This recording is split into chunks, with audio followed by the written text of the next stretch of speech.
Hi. So here we are with the Chapter 2 essay, How Do Monsters Reflect Their Time?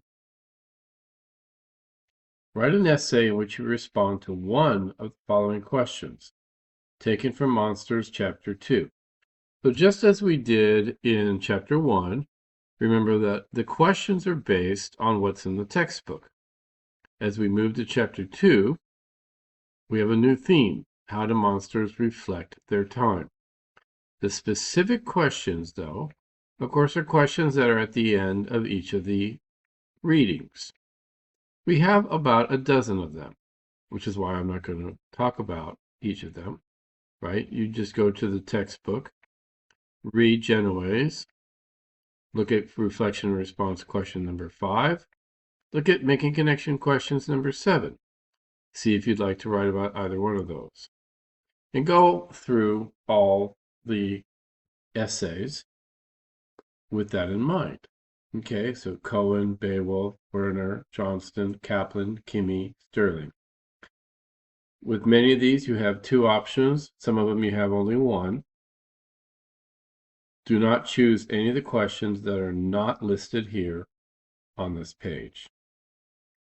Now, should you not like any of the questions that you see, you do have an alternative question, just like we had an alternative question in Chapter 1.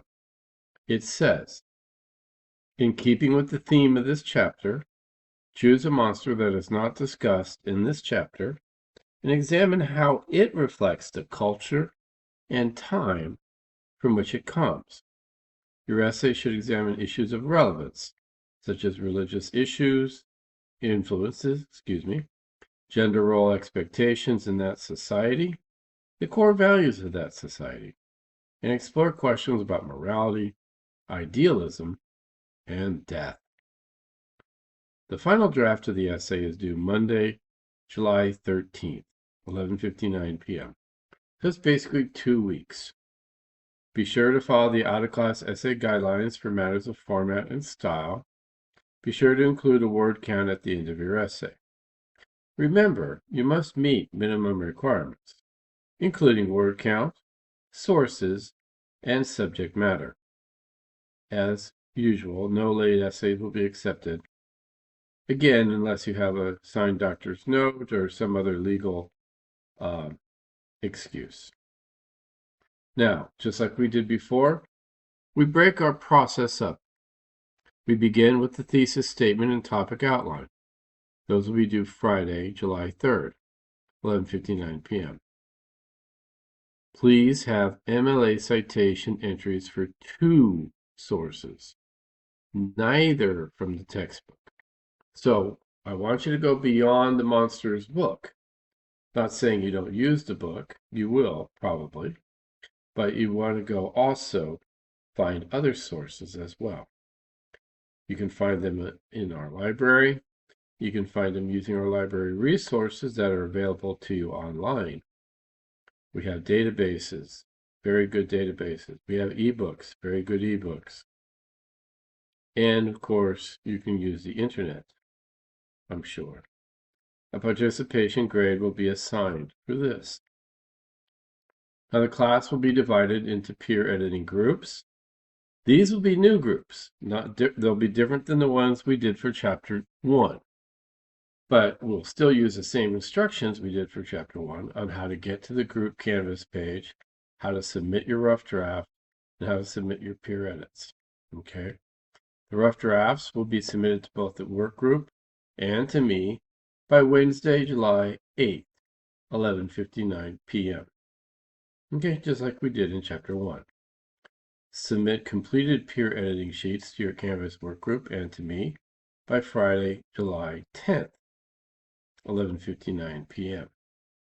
And keep in mind, the reason we're submitting the peer edit groups to the Canvas workgroup is so that you have access to the peer editing sheets that other people wrote about your rough draft, and they have access to the peer editing sheets that you wrote about their rough drafts.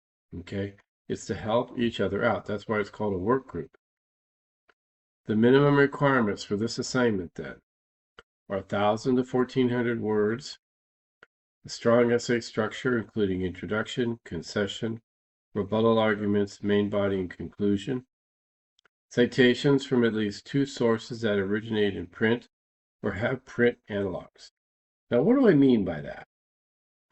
That means originate in print means it is either something out of a book, a newspaper, a magazine, an academic journal, a government report, even if you got them online, which is what makes it a print analog. So, for example, an e-book would be a print analog. A copy online of a newspaper like the New York Times would be a print analog. Now, no sources from the textbook count towards the minimum requirements, but they certainly may be used. You can always use more than the minimum sources.